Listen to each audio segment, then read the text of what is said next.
Mentioned this before, exactly how royals are big business. No two ways about it. They sell cinema tickets, and as we've seen in recent years, the most popular production coming out of the streaming giant Netflix was that of The Crown.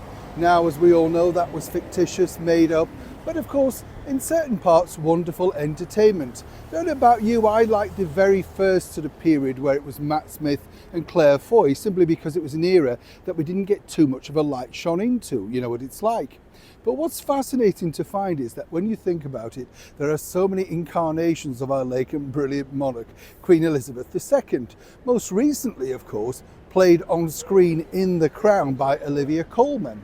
And what's fascinating about this is, of course, she wasn't necessarily the most popular queen throughout that particular drama, but she did incredibly well with it, so much so that Burberry have now given her a contract to sort of emulate the look of Her Majesty the Queen in a Barbara-inspired shoot. So you see, things can turn up, literally, from things that you're associated with regards to the British monarchy. Dominic West, who played Prince Charles in the drama series, told me that he wasn't quite sure exactly how things would pan out in the future. In fact, if he'd ever received something like a knighthood. Bit presumptuous as ever, but that's actors for you. Now, the more modern day times, of course, people look at people like Dame Helen Mirren and, of course, Dame Judi Dench, who portrayed Queen Victoria in Mrs. Brown, of course, spectacularly, and in other variations too. Dame Helen Mirren one, though, is the one that everybody says, oh, it's so true to life, all of that sort of stuff. Forgetting, of course, that it's fictitious and based loosely on an outline of a drama. Apparently, the late Duke of Edinburgh, Prince Philip, was not keen on the portrayal of his wife by Dame Helen Mirren, saying it was nothing like her whatsoever. He didn't recognise that particular character. Fascinating to note again. But while Dame Helen Mirren may have picked up a damehood alongside Judi Dench from, of course, Queen Elizabeth, there was somebody else way back who was a huge star who they both preferred, including the Queen Mother and her father, King George. As ever, let me explain. One actress that all real sort of senior members of the British monarchy truly admired was this lady, Dame Anna Neagle. Regal Neagle, as they called her. Now, just to give you an idea of what a huge star Dame Anna Neagle was, literally she sold out cinema tickets for over a decade and was married to the film producer and director Herbert Wilcox to great success, starring in many of his epic productions. In fact, she had 3 mega hits in a row with the soon-to-be husband of Elizabeth Taylor, Michael Wilding. All things like, Springtime in Mayfair, Park Lane, that sort of stuff. They were all huge hits, and seemingly a lot of people thought they were a little bit fluffy for the era. But it was in these 2 particular films that cemented her place within the British monarchy. First off, of course, Queen Victoria, and the following year, 60 Glorious Years.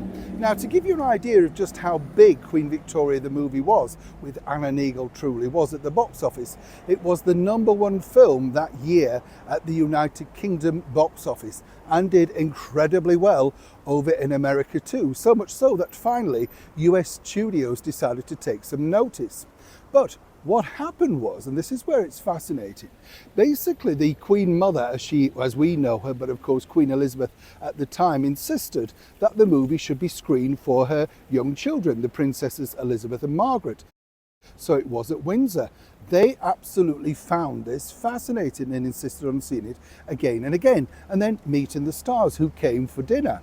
And it's fascinating to think that these things all went on long before, as we know it, influencers, branding, all that sort of stuff, And they just liked Anna Neagle. Now, to give you an idea, as I say, of how popular that movie was, the costumes from Queen Victoria are still stored in the British Museum because they were so much like the costumes, the regal outfits, whatever you want to call them, that Queen Victoria wore. And they thought it was such a shame just to get rid of them.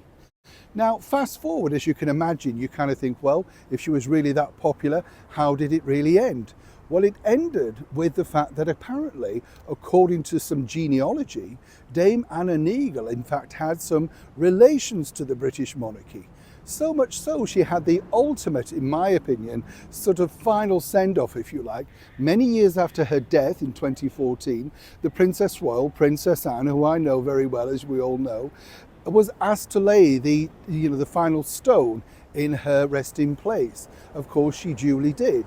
And she too was a magnificent fan of Anna Neagle, also seen her on stage. And she told me that there was nobody quite like her for portraying individual roles. Not only did she take on the royal roles, but also the late and stunning nurse Edith Cavell. Her story turned into another box office smash. And in later years, she also co-starred alongside Sylvia Sims and the pop sensation of the moment, the gorgeous Frankie Vaughan, even filming scenes at the infamous brand new opened Talk of the Town night spot in the heart of London. So when people talk about in this sort of bright spot today about Dame Helen Mirren and of course the brilliant Dame Judi Dench, it's all been done before. Dame Anna Neagle did it more, and some say better.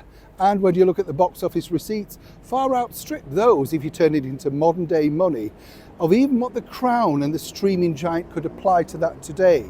If you haven't seen the film, it is for free. You can find elements of it, and in fact I think the full film all on YouTube.